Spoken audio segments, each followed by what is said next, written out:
চাচা হাসপাতালে যাবেন না?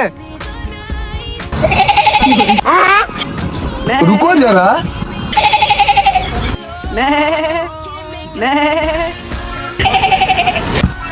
কি হয়েছে?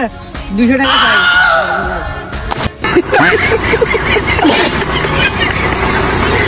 হবু শ্বশুর কি করলো? ঘুমের মাথালে উড়ে কয় বাবা গাঁজা খাবা। क्यों अभी अभी है सरफरोशी ये आशिकी भी जाएगी जहाँ मेरी इसमें कभी। কাইলে শেষ করে দিব, ডাইরেক্ট লাস্ট করে দিব। দেখি ভাই কিনা।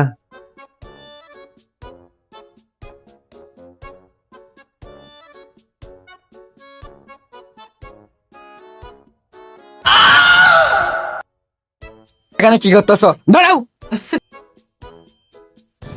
বেবি এটা একটু ধরো তো, আমি আসতেছি, ওদের সাথে একটু কথা বল। আসো।